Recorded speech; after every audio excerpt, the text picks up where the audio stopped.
When it comes to Hollywood and blockbuster movies, China is slowly becoming the number one place for Hollywood. It is just something that exponentially has grown over the course of the last 15 years. Had the world not stopped to a standstill over the course of the last year, they would now officially be the number one market in the world, overtaking the United States in importance for global box office. So you can see why China is pretty important, especially when it comes to Disney and Marvel Studios. But it looks like China is at odds with Marvel and Disney, and upcoming films could be banned from the country entirely.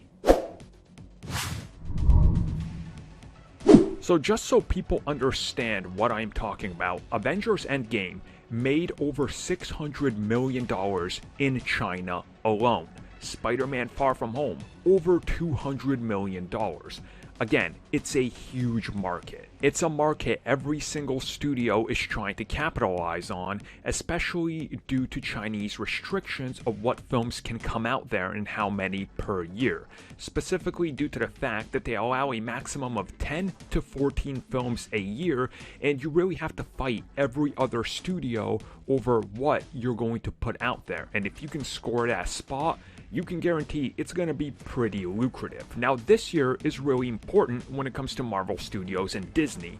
They have two films that are going to be targeted at China with a huge marketing appeal. This being Shang-Chi and the Legend of the Ten Rings, and of course the upcoming Eternals, which is a huge ensemble cast, and Marvel is looking at both of these to become huge franchises. Unfortunately, the director of the upcoming Eternals, Chloe Zhao, has been very vocal in regards to some things she said, and also her recent Oscar win has put her more in the crosshairs, if you will, of spotlight in news and some of the things she said. Obviously, with an Oscar win, they want to interview her and she's going to talk about, what goes on in the country and her beliefs.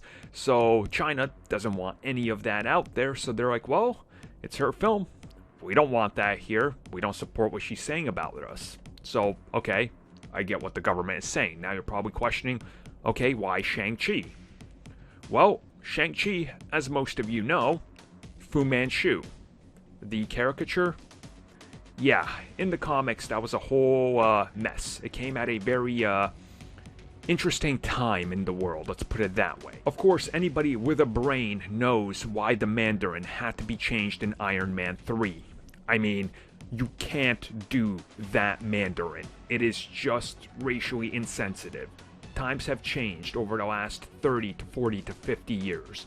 So with that in mind, you're looking at Shang-Chi, and you're looking at the Mandarin, and you're looking at the comparisons of the Fu Manchu, connection, and you're going, well, boy, that's offensive, and that brings back bad memories. Now, that character is not appearing in Eternals or in Shang-Chi, but that doesn't matter because of the connections to what's been said by one director, to what the character was based off of and how he connects to Shang-Chi in his history in Marvel Comics.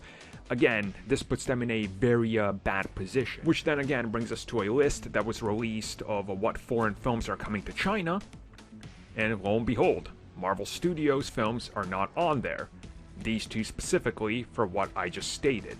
So it's going to be interesting to see if Marvel Studios and Disney can work out some sort of deal or something, or recut the films or try to get the messaging out correctly, because if they don't, then these films don't release in China, the box office is going to see a pretty huge hit for Marvel Studios. Now, China's not the most important, but you probably want your films out there, especially ones that are internationally being positioned as huge ensemble casts that go all over the world. It's probably important that you target those to the biggest place in the next couple of years.